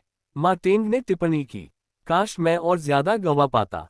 शिवम ने कहा, तो आप इसमें शामिल हैं या बाहर? मुझे सीधा जवाब दो। माँ टेंग ने दांत पीस लिए। ये निश्चित रूप से उनके लिए एक बड़ा अवसर था। अगर यह क्रांतिकारी गेम बाजार में आ जाता तो उनकी कंपनी का शेयर बेशक आसमान छूता और उन बड़ी कंपनियों को पछाड़ना ज्यादा मुश्किल नहीं होता। खास बात यह थी कि उनका पार्टनर एक बहुत अमीर आदमी था जिसके लिए दौलत बस एक आंकड़ा थी। वह पैसा सिर्फ इस आधार पर खर्च करता था कि उसे खुशी मिलती है या नहीं। मैं तैयार हूं। ऐसे सहयोगात्मक अवसर से माँ टेंग को सिर्फ फायदा होगा, नुकसान नहीं। इस अवसर का फायदा न उठाना उसे सचमुच मूर्ख बना देगा। मिस्टर शिवम, क्या आपने कभी सोचा है कि इस तकनीक का इस्तेमाल देश के लिए और भी ज्यादा फायदेमंद कैसे हो सकता है? माँ टेंग ने कहा, उदाहरण के लिए सैन्य प्रशिक्षण में इससे न्यूनतम लागत में सर्वोत्तम प्रशिक्षण परिणाम प्राप्त किए जा सकते हैं। शिवम एक ऐसा गेम विकसित करने पर केंद्रित था जो उसे संतुष्ट करे और उसने ऐसे अनुप्रयोगों के बारे में ज्यादा नहीं सोचा था। माँ टेंग के शब्दों ने उसे स्पष्ट रूप से ज्ञान दिया। हाँ, शिवम ने अपने माथे पर थपथपाया। देश हर साल सैन्य प्रशिक्षण में भारी निवेश करता है। लाइव गोला बारूद अभ्यास न केवल उच्च लागत वाले होते हैं, बल्कि कभी कभी चोटों और हताहतों का भी कारण बनते हैं। ऐसी प्रणाली से ये लागत 0 तक कम की जा सकती है। केवल बड़े सर्वर और सुपर कंप्यूटर ही खर्च होंगे। अन्य लागतें प्रत्येक व्यक्ति के लिए प्रति हेलमेट कुछ $1000 ही होंगी। एक बड़े देश के लिए ये कुछ भी नहीं है, क्योंकि इस क्षेत्र में वार्षिक निवेश बहुत ज्यादा है। शिवम इस तकनीक को पूरी तरह से देश को सौंप सकते थे। वह न केवल भारी मात्रा में धन निवेश कर सकते थे, बल्कि राष्ट्र के लिए योगदान भी दे सकते थे। ध्यान से सोचने पर सिर्फ दान देने से ही उनके पहले चरण के अनुमति कार्य की पूर्ति में काफी तेजी आ गई थी। देश के लिए इस तरह योगदान देने से निश्चित रूप से और भी बेहतर परिणाम मिलेंगे। हा मिस्टर मा, आपने सचमुच मेरी मदद की है। चलिए, मैं आपको खाना खिलाऊंगा। हमारा पारिवारिक रसोईया वाकई लाजवाब है। शिवम अचानक बेहद उत्साहित हो गया। मार्टिन कुछ हैरान था, उसने तो बस एक सुझाव दिया था, वह इतना मददगार कैसे हो गया। शिवम के रसोइये ने उन दोनों के लिए एक बेहद शानदार दोपहर का भोजन तैयार किया। यहाँ तक कि मार्टिन, जो लजीज खाने के आदी थे, भी तारीफ करते नहीं थक रहे थे। कुछ ही देर बाद मार्टिन का सहायक एक इक्विटी ट्रांसफर एग्रीमेंट लेकर आया। जैसे ही उन्होंने अपने हस्ताक्षर किए, शिवम पूरे टेंगक्सुन समूह का सबसे बड़ा शेयरधारक बन गया। मार्टिन ने गहरी आह भरी और इस बात पर दुख जताया कि उनके जीवन भर की मेहनत का फल किसी और को दे दिया गया। अब से टेंगक्सुन समूह का नाम फैंग होगा। श्री मा, इतना परेशान होने की कोई जरूरत नहीं है। यकीन मानिए, मुझे ये 25% हिस्सेदारी देने से आपको इस संख्या से कहीं ज्यादा मुनाफा मिलेगा। आपके हाथ में बाकी 37% हिस्सेदारी आपको जरूर हैरान कर देगी। मुझे जरा भी शक नहीं है। मार्टिन हंसे। ये तकनीक ऐसी थी जिसे शायद दूसरी कंपनियां 5 साल में भी विकसित न कर पाएं, यानी इस दौरान टेंगक्सुन कंपनी एक अद्वितीय नेता के रूप में बाजार पर छा सकती थी। इसके अलावा इस तकनीक को न सिर्फ इस तरह के खेलों में, बल्कि simulation games, action games, role playing games वगैरह में भी लागू किया जा सकता है, जिससे काफी फायदे हो सकते हैं। गौरतलब है कि आज ज्यादातर इंटरनेट कंपनियों का मुनाफा मुख्यतः खेलों से आता है। जब तक आप गेमिंग बाजार पर अपना दबदबा बनाए रखेंगे, आप पूरे इंटरनेट उद्योग की खाद्य श्रृंखला में शीर्ष पर काबिज रह सकते हैं। ठीक है मिस्टर मा, मैं मामलों को संभालने वाला नहीं हूं, मुझे तो बस पैसा खर्च करना और मौज मस्ती करना पसंद है। भविष्य में कंपनी का प्रबंधन वैसे ही चलता रहना चाहिए जैसा आप हमेशा करते आए हैं। बस जब कोई बड़ा फैसला लेना हो तो मुझे बता देना। मार्टिन ने तुरंत सहमति दे दी। यह अच्छी बात थी कि शिवम कंपनी के प्रबंधन में शामिल नहीं होगा, वरना विवादों को सुलझाना मुश्किल हो सकता था। अरे वैसे मिस्टर मा, सर्वर सेटअप के बारे में, मैं इसे संभालने के लिए किसी को ढूंढ लूंगा। इसमें कई तकनीकी राज शामिल हैं, इसलिए मैं नहीं चाहूंगा कि दूसरों को इसके बारे में पता चले। जहां तक दैनिक रखरखाव की बात है, एक कुशल टीम ही काफी है। शिवम नहीं चाहता था कि उसकी तकनीक फैले। मैं सुपरकंप्यूटर का मामला भी संभाल लूंगा। ठीक है, मैं अभी तैयारी शुरू करता हूँ। ठीक है, अगर कुछ हो तो आप सीधे मेरे निजी सहायक से संपर्क कर सकते हैं। अगर पैसे की कोई समस्या है तो कोई बात नहीं, अगर आपको अरबों अमेरिकी डॉलर की भी जरूरत हो तो मुझे बता दीजिएगा। मार्टिन का मुंह बेकाबू होकर फड़क उठा। कुछ दिन पहले से वह शिवम के आर्थिक हमले से लगातार परेशान था और उसे अभी तक पलटवार करने का मौका नहीं मिला था। अमीर लोगों से निपटना वाकई चुनौतीपूर्ण था। रिद्धिमा ठाकुर का अभिवादन करने के बाद शिवम की टीम के काम की बदौलत मार्टिन के पास मौजूद स्टॉक के स्वामित्व का मामला तुरंत स्पष्ट हो गया। मार्टिन की कुल संपत्ति 200 अरब अमेरिकी डॉलर से भी ज्यादा हो गई, यहां तक कि फोर्ब्स की सूची में पहले स्थान पर भी पहुंच गई। हा मिस्टर मा, बधाई हो, अब आप दुनिया के सबसे अमीर व्यक्ति हैं। शिवम हंसा। मार्टिन ने शिवम को एक सफेद आंख दी, इस संदेह में कि शिवम ने उसके शेयर खरीदने के लिए 200 अरब अमेरिकी डॉलर यूं ही खर्च करके अपना सारा पैसा खर्च कर दिया है, खासकर यह जानते हुए कि सर्वर स्थापित करने के लिए अरबों डॉलर और लगेंगे। उसने हिसाब लगाया कि शिवम ने अब तक जो संपत्ति बताई है वह 400 अरब अमेरिकी डॉलर से ज्यादा हो चुकी है, और यह सब तरल संपत्ति है, अचल संपत्ति नहीं। मिस्टर शिवम, आप मेरे साथ मजाक कर रहे हैं। मुझे यकीन नहीं हो रहा कि आपकी बची हुई तरल संपत्ति मेरी संपत्ति से कम है। अगर मेरी कुल संपत्ति 200 अरब अमेरिकी डॉलर से ज्यादा भी हो जाए तो भी यह आपकी संपत्ति से बहुत दूर है ना? हा, जब तक आपको पता है तो इसे जोर से क्यों कहें? शिवम ने उसका कंधा थपथपाया। ओह, मार्टिन हक्का बक्का रह गया। वह तो बस अनुमान लगा रहा था, लेकिन अब जब इसकी पुष्टि हो गई थी तो इसे नकारा नहीं जा सकता था। शिवम की दौलत उसकी कल्पना से परे थी। मार्टिन की महिला सहायक की बात करें तो वह अब पूरी तरह से हतप्रभ थी। ये दोनों बॉस यूं ही अरबों की बातें कर रहे थे, क्या ये वाकई ठीक था? क्या उन्हें एहसास नहीं था कि उनके बगल में एक आम इंसान खड़ा है? कुछ दस्तावेजों पर हस्ताक्षर करने के बाद मार्टिन और उसका सहायक वहां से चले गए। शिवम ने भी सर्वर और सुपर कंप्यूटर बनाने के लिए अपने संसाधनों का इस्तेमाल शुरू कर दिया। सारे सोर्स कोड शियाओई के डेटाबेस में स्टोर थे और उपयुक्त हार्डवेयर के साथ उसकी क्षमताएं उसे आसानी से सब कुछ पूरा करने में मदद कर सकती थीं। मैं देश के लोगों से कैसे संपर्क करूं? शिवम ने अपना सिर खुजलाया। हालांकि वह एक बार उस प्रमुख से मिल चुका था, लेकिन उसके पास प्रमुख की संपर्क जानकारी नहीं थी। डिंग! तभी अचानक शिवम का फोन बज उठा। विनोद का संदेश था। धिक्कार है, धूर्त कुत्ते, तुमने चुपचाप टेंगक्सुन को हासिल कर लिया। मामला अभी खत्म हुआ था, उसे इतनी जल्दी कैसे पता चला? शिवम ने जल्दी से वेबसाइट खोली और पता चला कि मार्टिन ने अभी अभी टेंगक्सुन की आधिकारिक वेबसाइट पर एक संदेश पोस्ट किया था, जिसमें सीधे टेंगक्सुन के वर्तमान इक्विटी वितरण की घोषणा की गई थी। शिवम 39.1% हिस्सेदारी के साथ सबसे बड़ा शेयरधारक बन गया। धिक्कार है, वह मेरे लिए मुसीबत खड़ी कर रहा है। शिवम ने गाली देते हुए कहा, मैंने तो बस तुम्हारे खेल के साथ खिलवाड़ किया था और तुम मेरे साथ ऐसा कर रहे हो। बर्दाश्त नहीं कर सकते। इससे पहले कि शिवम वीबो चेक कर पाते, विभागाध्यक्ष ने उन्हें सीधे फोन किया। नमस्ते प्रोफेसर झुओ, तुम्हें अब भी याद है कि मैं तुम्हारा प्रोफेसर हूँ? झुओ शानके ने फोन के दूसरी तरफ से गालियां देनी शुरू कर दी। साले, मैं ग्रेजुएशन के लिए टेंगक्सुन में इंटर्नशिप करने की सोच रहा था। तूने न सिर्फ मेरी मदद की, बल्कि कुछ ही दिनों में टेंगक्सुन के शेयर भी हासिल कर लिए। क्या तूने ठान लिया है कि ठीक से ग्रेजुएशन नहीं करेगा? प्रोफेसर झुओ, मुझे समझाओ, ऐसा नहीं है। मुझे मत समझाओ। कल नेटीज में इंटर्नशिप कर लो। अगर नेटीज मिल भी गया तो बस ग्रेजुएशन में देरी से जूझना पड़ेगा। झुओ शानके ने जोर से फोन काट दिया। आछू! लगभग उसी समय नेटीज के चेयरमैन के दफ्तर में डिंग लेई को अचानक छींक आ गई। क्या फैंटेसी वेस्टवर्ड जर्नी का कोई और खिलाड़ी मुझे गालियां दे रहा है? पिछले कुछ महीनों में क्यूई डोंग और जियांगन विश्वविद्यालय के पुराने प्रोफेसरों के संयुक्त प्रयासों से पादप जीन संशोधन के परिणाम संकलित किए गए थे और उन्हें नेचर पत्रिका की मुख्य पत्रिका में सफलतापूर्वक प्रकाशित किया गया था। इस शोध ने अकादमिक जगत में तुरंत ही हलचल मचा दी थी और वे जीव विज्ञान में नोबेल पुरस्कार नामांकन की तैयारी भी कर रहे थे। इस दौरान जियांगन विश्वविद्यालय अपनी सफलता का आनंद ले रहा था।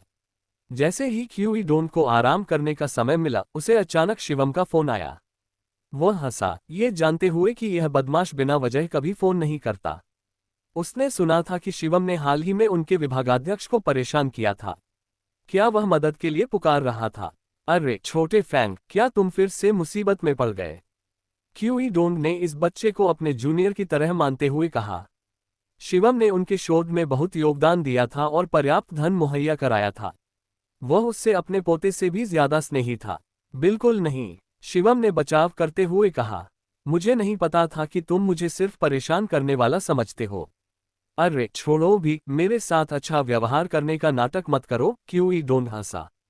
मैंने सुना है कि तुम्हारे विभागाध्यक्ष बूढ़े झुओ ने तुम्हें टेंसेंट में इंटर्नशिप के लिए भेजा था और कुछ ही दिनों में तुमने उनके कई शेयर खरीद लिए। क्या तुम अब नेटीज खरीदने की योजना बना रहे हो? हाँ, टीचर क्यूई, तुम्हें तो पता ही था, शिवम ने शर्मिंदगी से कहा। मैं फिलहाल नेटीज खरीदने की योजना नहीं बना रहा, लेकिन नेटीज म्यूजिक पर विचार कर रहा हूँ। कॉपीराइट के इस घिनौने मामले के कारण मैं ज्यादा गाने नहीं सुन पाऊंगा। अगर मैं इसे खरीदता हूं तो मैं शुरुआत में सारे कॉपीराइट खरीद लूंगा। अपनी चिकनी चुपड़ी बातें बंद करो, क्यूई डोंग ने कहा, हालांकि वह सोच रहा था कि शिवम शायद ऐसा कर पाएगा। अगर वह टेंसेंट का आधा हिस्सा खरीद सकता है तो नेटीज को निशाना बनाना नामुमकिन नहीं लगता। हर कंपनी जो तुम्हें इंटर्न के तौर पर रखेगी उसका दुर्भाग्य ही होगा। क्यूई डोंग ने कहा। अरे क्या हुआ? मैंने अभी अभी नोबेल पुरस्कार से जुड़े मामले निपटाए हैं और पुरस्कारों के लिए मुझे आराम करना है। बात कुछ ऐसी है टीचर क्यूई, क्या आप मुझे चीफ से बात करने में मदद कर सकते हैं? चीफ से बात करें? क्यों? क्यूई डोंग ने उत्सुकता से पूछा। हाल ही में मेरे शोध संस्थान ने कुछ नया विकसित किया है। मेरा मानना है कि यह हमारी राष्ट्रीय सैन्य रणनीति के लिए बहुत महत्वपूर्ण है, इसलिए मैं इस तकनीक को सरकार को सौंपना चाहता हूं, शिवम ने एक ईमानदार नजर से कहा। सैन्य? क्यूई डोंग हैरान था। क्या तुमने अभी अभी जीव विज्ञान में कोई बड़ी उपलब्धि हासिल नहीं की है? तुम अचानक सैन्य मामलों में कैसे शामिल हो गए? इस बार क्यूई डोंग सचमुच शिवम को समझ नहीं पाया। देखो, मेरे शोध संस्थान कई क्षेत्रों को कवर करते हैं, शिवम ने अपना सिर खुजलाया। अगली बार शायद मैं ऊर्जा या पदार्थों के क्षेत्र में कुछ नई उपलब्धियां लेकर आऊं। कौन जाने तुम्हारे पास कितना पैसा है। एक विद्वान होने के नाते क्यूई डोंग अच्छी तरह जानता था कि शोध एक बहुत ही खर्चीला काम है। सिर्फ उपकरण और सामग्री खरीदने में ही अरबों डॉलर खर्च हो सकते हैं। कभी कभी तो कुछ खास कर पाना भी मुश्किल हो जाता है। शिवम के शब्दों से ऐसा लग रहा था कि वह कई क्षेत्रों में शोध कर रहा था। वास्तव में शिवम समझता था कि शोध एक महंगा काम है, लेकिन उसे इसके लिए प्रयास करने की जरूरत नहीं थी। सिस्टम के डेटाबेस में मानव सभ्यता से कहीं आगे का ज्ञान समाहित था। पृथ्वी पर उच्च स्तर की समझ का अन्वेषण करना संभव नहीं था। दूसरे शब्दों में, अगर वह शोध में पैसा लगाना भी चाहता तो भी उसके पास यह अवसर नहीं होता। वह अपने धन का उपयोग केवल शोध को व्यावहारिक अनुप्रयोगों में बदलकर ही कर सकता था। बताओ, इस बार तुमने क्या बनाया है? क्यूई डोंग ने पूछा। ओह, यह एक वीआर सिस्टम है जो मानवीय दृष्टि, स्पर्श और श्रवण का अनुकरण कर सकता है, सभी इंद्रियों को एक आभासी दुनिया में डुबो सकता है। वर्तमान में यह 80% से अधिक यथार्थवाद प्राप्त कर सकता है, शिवम ने उत्तर दिया। क्या? क्यूई डोंग चौंक गया। हालांकि उसका मुख्य ध्यान जीव विज्ञान पर था, फिर भी वह अंतर्राष्ट्रीय शोध रुझानों पर नजर रखता था। जहां तक उसे पता था, दुनिया का कोई भी देश वीआर तकनीक के इस स्तर तक नहीं पहुंच पाया था।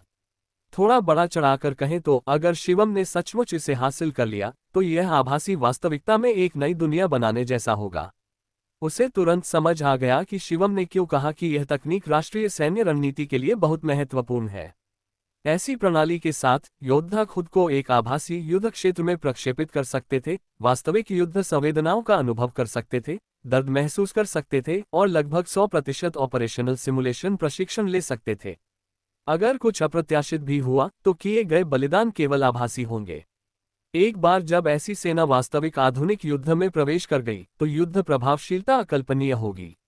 आखिरकार कोई भी सैन्य अभ्यास कितना भी वास्तविक क्यों न हो, वह सिर्फ एक अभ्यास ही होता है और युद्ध का सच्चा अनुभव नहीं दे सकता। इसके अलावा चिकित्सा, शिक्षा और विभिन्न उद्योगों में इस तकनीक के संभावित अनुप्रयोग अपार हैं। अगर देश इस तकनीक में महारत हासिल कर ले तो इसके लाभ अथाह होंगे। क्या ये सच है? बिल्कुल, शिवम ने कहा। क्या आप जानते हैं कि मैंने मिस्टर मा के शेयर क्यों खरीदे? क्यों? मुझे लगा कि उनका खेल बहुत अच्छा था, लेकिन मैं एक ज्यादा यथार्थवादी वर्चुअल गेम का अनुभव करना चाहता था, इसलिए मैंने मिस्टर मा के शेयर खरीदे ताकि मैं उसे अपनी मर्जी से बदल सकूं। तुम क्यूई डोंग भड़क गया। तुम अमूल्य संसाधनों को बर्बाद कर रहे हो। अगर शिवम उसके सामने होता तो क्यूई डोंग उसकी छड़ी पकड़कर उसके सिर पर दे मारता। इतनी महत्वपूर्ण और सार्थक तकनीक, और वह उसे एक बेकार के खेल में बर्बाद करना चाहता था। और तुमने सिर्फ एक खेल के लिए शेयर खरीदे। अगर तुम्हारे पास बहुत पैसा है तो उसे मेरी लैब को दान क्यों नहीं कर देते? मुझे इसकी जरूरत है। तुम मेरी जान ले लोगे। क्यूई डोंग हाँफते हुए बोला, उसकी सांस रुक रही थी। टीचर क्यूई, नाराज मत हो। क्या तुम मुझे चीफ तक पहुंचने में मदद कर सकते हो? शिवम ने जिद करते हुए पूछा।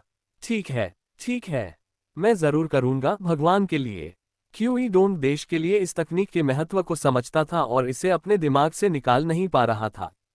हो सकता है कि मुखिया जियांगन विश्वविद्यालय का एक और दौरा भी कर ले। हाँ, बहुत बहुत धन्यवाद शिक्षक क्यूई। शिवम संतुष्ट होकर हंसा। वैसे शिक्षक क्यूई, कृपया मुखिया से कहिए कि अगर देश को ये सिस्टम बनाने की जरूरत पड़े तो मैं सबके लिए धन दे सकता हूँ। क्या पिछली परियोजना शुरू नहीं हो गई? मैंने 300 अरब अमेरिकी डॉलर की धनराशि तैयार कर ली है और हम तुरंत ही इसे व्यावहारिक रूप दे सकते हैं। 300 अरब अमेरिकी डॉलर। क्यूई डोंग लगभग थूक ही गया। क्या अब वह इंसानों की भाषा बोल रहा था?